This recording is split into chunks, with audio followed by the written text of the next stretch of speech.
வணக்கம். இது கரு டிவி. நான் உங்கள் கரு ஜெயஸ்மணி மரண. இன்னைக்கு நம்ம என்ன பார்க்க போறோம் அப்படின்னா, விஜய் அவர்கள் ஆட்சிக்கு வந்து நாட்கள் கடந்து விட்டன. பரபரப்பா இயங்கிட்டு இருக்காரு விஜய் அப்படின்னு ஊரெல்லாம் தெரியணுங்கிறதுக்காக சில ஏற்பாடுகளை அவங்க செஞ்சுட்டு வராங்க. அந்த ஏற்பாடுகள்ல முக்கியமா சில விஷயங்களை பத்தி நம்ம பார்க்க போறோம். வெள்ளை அறிக்கை விட போறேன், இந்த கஜானா காலியா இருக்கு அப்படின்னு ஒரு பரபரப்பை உண்டாக்குனாரா. வெள்ளை அறிக்கைக்கு அடுத்து இப்ப என்ன பண்ணிருக்காருன்னா, அவர் அமரும் நாற்காலியில் பின்னால் வெள்ளை துண்டு போட்டிருந்தாங்களா, அந்த துண்டை வந்து அவர் எடுக்கிறாரா. வெள்ளை அறிக்கை ஒரு பக்கம், வெள்ளை துண்டு ஒரு பக்கம் அப்படின்னு பரபரப்பா சில மாயா ஜாலங்களை காட்டிட்டு இருக்காங்க. உண்மைக்கு புறமான விஷயங்களை பரப்பிட்டு இருக்காங்க. நான் உங்களுக்கு 2 போட்டோ நான் அனுப்புறேன். அந்த போட்டோல எங்க பின்னாடி வெள்ளை துண்டு போட்டிருக்கு அப்படின்னு பாருங்க. முன்னாள் முதல்வர் மு.க. ஸ்டாலின் அவர்கள் இருந்த இருக்கைக்கு பின், அந்த இருக்கைக்கு பின் வெள்ளை துண்டு போடப்பட்டிருக்கிறதா அப்படிங்கிறத நீங்க பார்க்கணும். இன்னொன்னு, ஜெயலலிதா அவர்கள் இருந்த பொழுதும் பின்னால் அந்த வெள்ளை துண்டு போடாப்படாமல் இருக்கிறது. அங்கே உட்கார்ந்து ஜெயலலிதா அவர்கள் பேசப்படுவது போல ஒரு புகைப்படமும் நமக்கு கிடைத்திருக்கிறது. அந்த புகைப்படத்தையும் உங்கள்கிட்ட நான் பகிர்ந்துக்க விரும்புறேன். விஜய் அவர்கள் வந்ததுக்கு அப்புறம் தான் இந்த வெள்ளை துண்டை எடுக்கிறாரு அப்படின்னு ஒரு மாய பிம்பத்தை உருவாக்குறாங்க. காமராஜரின் மறு உருவம் அப்படிங்கிறத நிரூபிக்கிறதுக்கு பெரும்பாடு படுறாங்க. அதான் உண்மை. அதனாலதான் இப்படி ஒரு பொய் பிம்பத்தை எல்லாம் அவங்க வந்து கிரியேட் பண்ணிட்டே இருக்காங்க. அப்படி கிரியேட் பண்ணல இந்த வெள்ளை துண்டு விஷயம் ஒண்ணு. இந்த வெள்ளை துண்டு விஷயம் சாதாரண விஷயம். அவர் பின்னாடி இருக்க துண்டை வந்து ரிமூவ் பண்ணிட்டு உட்காராரு, முடிஞ்சு போச்சு. வெள்ளை துண்டு பின்னாடி போடுறதுல என்ன தவறு இருக்கு? இல்ல வெள்ளை துண்டை ரிமூவ் பண்றதுனால அது என்ன பெரிய ஒரு நல்ல ஆட்சியை கொடுப்பதற்கான ஒரு அடையாளமா அமைய போகுது? ஒரு வெள்ளை துண்டு பின்னாடி சேர்ல போட்டிருக்கு, அந்த சேர்ல இருக்க வெள்ளை துண்டை ரிமூவ் பண்ணிட்டு ஒரு முதல்வர் உட்கார்றாருங்கிறது ஒரு சாதாரண விஷயம். இதை வந்து ஒரு மீடியால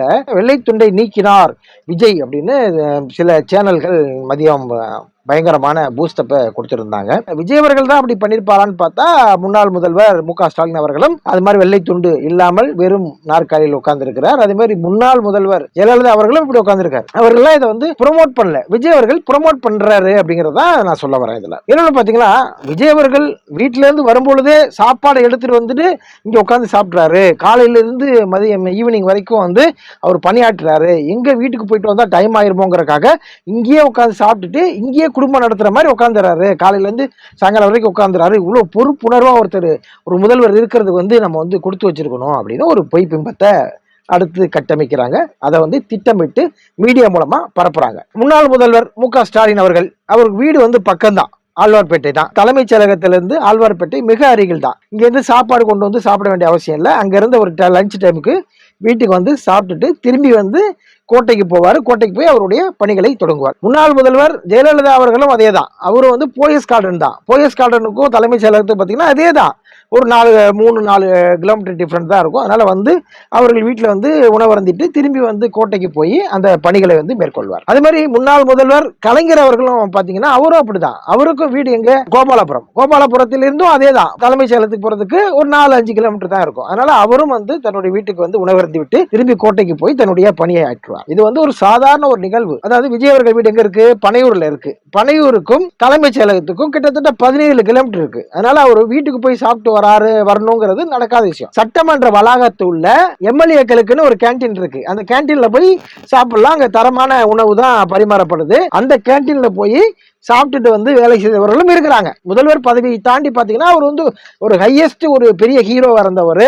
அவர் பிறப்பிலேயே சில்வர் ஸ்பூனா இருந்து வளர்ந்தவர். இப்படி ஒரு சில்வர் ஸ்பூன்ல இருந்தவர் திடீர்னு சட்டமன்ற வளாகத்தில் இருக்கிற கேண்டீன்ல சாப்பிட்டுட்டு பணியாற்றுறாரு அப்படின்னு சொன்னா அது வந்து மிகப்பெரிய ஒரு விஷயமா கருதப்படும். அதை வந்து பெருமையா மீடியாக்கள் பேசலாம். அந்த அடித்தட்டு மக்களும் உணவருந்துற ஒரு இடத்துல உட்கார்ந்து அவர் உணவருந்திட்டு போய் பணியாற்றுறாருன்னா நம்ம பாராட்டலாம். ஆனா வீட்டில இருந்து ஒருத்தர் உணவு எடுத்துட்டு வந்து சாப்பிட்றாரு. அவரோட வீடு இருக்கிறது லாங்கர், வீட்டுக்கு போய் சாப்பிட முடியாது. அதனால அந்த உணவை வந்து எடுத்துட்டு வந்து தலைமைச் செயலகத்தில் சாப்பிடுறாரு. இது ஒரு பெருமையான விஷயம்.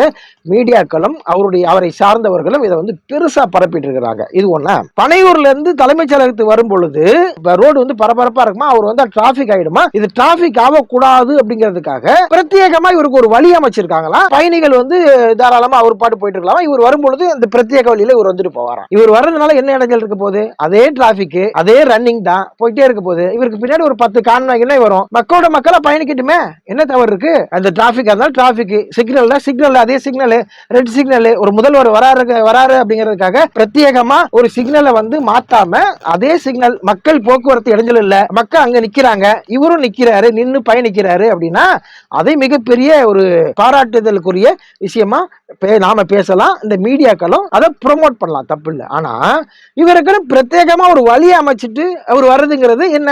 அது ஒரு சிறப்பு தானே. அது வந்து மக்களோட மக்களா கலக்கிறது கிடையாது, மக்கள் பாதிக்க கூடாதுன்னு நினைக்கிறது இல்லையே. பனையூர்ல இருந்து நேரா தலைமைச் செயலகத்து வந்து மேம்பாலம் அமைச்சு அங்க நேரா வந்துட்டு விஜய் அவர்கள் நேரா போயிருவாரா, கீழே இருக்கவங்க எல்லாம் கீழே போயிட்டே இருங்க, இவர் மேல வந்துட்டு போயிருவாரு, அதனால வந்து யாருக்கும் இந்த இடைஞ்சல் இல்ல அப்படின்னு சொல்றதுக்கு ஒரு கார் போற பாதையை அடைச்சி முதல்வர் விஜய் அவர்கள் மட்டும் தான் அந்த கார் பாதையில போகணும், மீதி இடங்களை சாதாரண மக்களுக்கு ஒதுக்கினா போக்குவரத்து நெரிசல் உண்டாகுமா ஆகாதா? மக்கள் கேட்டுக்கிட்டாங்களாம், நீங்க வர்றதுனால எங்களுக்கு இடைஞ்சலா இருக்கு. எத்தனை நாள் வந்தாரு இவரு?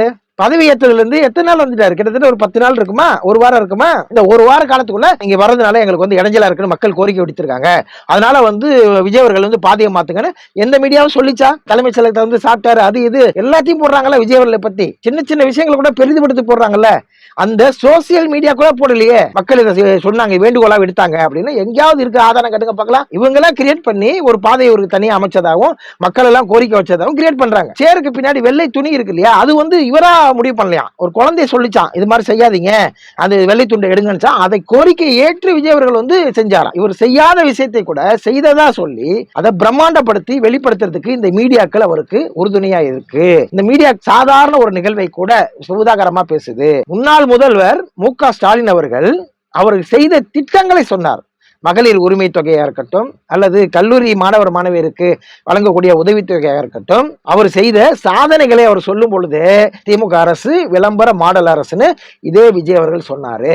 இன்னைக்கு எந்த சாதனையும் சொல்லாம வெள்ளை துண்டை போடுறது அவர் தான் முதலா செஞ்ச மாதிரியும், வெள்ளை அறிக்கை விடுறது அவர் நம்ம முதலா செஞ்ச மாதிரியும், எடப்பாடி பழனிசாமி ஆட்சியில இது மாதிரி போக்குவரத்து நெரிசல் வந்துச்சுன்னு எங்கேயாவது தகவல் வந்துச்சா? இல்ல மு.க. ஸ்டாலின் அவர்கள் ஆட்சியில எங்கேயாவது இது மாதிரி முதல்வர் வரும் பொழுது போக்குவரத்து நெரிசல் ஆகிறது, நெரிசல் ஆச்சுன்னு ஏதாவது தகவல் இருக்கா? இருந்தா பதிவிடுங்க, நான் ஒத்துக்கிறேன், என்னோட தவறை நான் ஒத்துக்கிறேன், என்னோட அரசியல் அறிவு ரொம்ப கம்மி, மிக குறைவுன்னு நான் ஒத்துக்கிறேன். ஜெயலலிதா அவர்கள் ஆட்சியில வந்தது, அதற்கான பலன் தான் அவர்களை வந்து 96 தேர்தலில் அனுபவிச்சாங்க.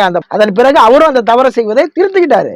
மு.க. ஸ்டாலின் ஆட்சியில அந்த மாதிரி எந்த தவறும் நடக்கல, அது மாதிரி எந்த பிரச்சனையில வரல, போக்குவரத்து பாதிக்கப்படல. அவர் பாட்டு வந்தார், அவர் பாட்டு போனார், அவர் பாட்டு வீட்டில் போய் சாப்பிட்டார், அவர் பாட்டு பணியாற்றினார். ஆனால் இது எல்லாத்தையுமே நீங்க வந்து இவர் விஜய் அவர்கள் ஏதோ பிரத்யேகமா பண்ண மாதிரி இந்த மீடியாக்கள் கூவுறதை பார்த்தா இவர்கள் ஏதோ ஒரு திட்டத்தை வைத்து விஜய் அவர்களை பூஸ்டப் பண்ணி கொண்டிருக்கிறார்கள். இது வரைக்கும் ஆக்கப்பூர்வமா ஒரு விஷயம் பண்ணல. பாட்டிலுக்கு 10 ரூபான்னு பாட்டு பாடி ஆட்சியை பிடித்தார். செந்தில் பாலாஜி பாட்டிலுக்கு 10 ரூபாய்னு கேவலப்படுத்தினார் கரூர்ல. இன்னைக்கும் பாட்டிலுக்கு 10 ரூபாய் எடுத்துக் கொண்டிருக்கிறார்கள், வித்து கொண்டிருக்கிறார்கள். நம்ம மக்கள் வந்து கதறிட்டு இருக்காங்க, ஒவ்வொருத்தரும் வீடியோ போட்டிருக்காங்க. 2-3 நாள்ல பாத்தீங்கன்னா ஒரு 10-15 வீடியோ வந்துருச்சு. பாட்டிலுக்கு 10 ரூபாய் என்ன வாங்குறாருன்னு ஆதாரத்தோட வியாபாரம் பண்றதுக்கு உள்ள இருக்கிறாரு ஸ்டாஃப். அந்த ஸ்டாஃபை கேட்டா அவர் காதலே வாங்காம நிக்கிறாரு. ஏங்க 10 ரூபாய் எக்ஸ்ட்ரா வாங்குறீங்கன்னா போலீஸ்கார்ட்ட கேட்டா தலை தெரிச்சு ஓடுறாங்க, காவல்துறையினர் தலை தெரிச்சு ஓடுறாங்க. அதுக்கு பதில் சொல்லாம நீங்கள் எதையுமே செய்யல, எந்த சாதனையும் பண்ணல, விளம்பரத்தை மட்டும்தான் நீங்க வந்து சொல்றீங்களே ஒழிய பாட்டிலுக்கு 10 ரூபாய் அப்படின்னு பாருங்க இல்லையா, அந்த பாட்டிலுக்கு 10 ரூபாய் வாங்கியதை கண்டித்திருக்கணும்ல. இன்னைக்கு பாட்டிலுக்கு 10 ரூபாய் வாங்கி செந்தில் பாலாஜி அவர்களுக்கும் முதல்வர் மு.க. ஸ்டாலின் அவருக்கும் அந்த திமுக ஆட்சியில போச்சுன்னா, இந்த ஆட்சியில இதுவரைக்கும் பாட்டிலுக்கு 10 ரூபாய் வசூல் செய்யப்பட்டு கொண்டுதான் இருக்கிறது. வசூல் செய்யப்படுகின்ற பணம் வந்து ஆதவ அர்ஜுனாவுக்கும் முதல்வர் விஜய் அவர்களுக்கும் போகுதா அப்படிங்கறதா நம்மளுடைய கேள்வியாக இருக்கிறது. மக்களே இவர்களை வந்து ஏமாற்றுவதற்கு முயற்சிக்கிறாங்க. உங்க பேரன் சொன்னா, உங்க பேத்தி சொன்னா, உங்கள் மகள் சொன்னால், மகன் சொன்னான்னு அடம்பிடித்தார்கள்னு இவருக்கு ஓட்டு போட்டு ஆல்ரெடி நீங்க ஏமாந்திருக்கீங்க. மீண்டும் இப்படி இவங்க ஒரு மாய பிம்பத்தை உருவாக்கி இவர் வந்து இந்த நாட்டை வந்து அப்படியே காக்க வந்த தூய சக்தியாய் தன்னை காட்டுவதற்காக சில சில்வண்டு வேலைகள் எல்லாம் செய்யறாரு. இந்த சில்வண்டு வேலைகளை மக்கள் நம்பக்கூடாது, இவர்களை புறக்கணிக்க வேண்டும் என்பதே நமது வேண்டுகோள். நன்றி, வணக்கம்.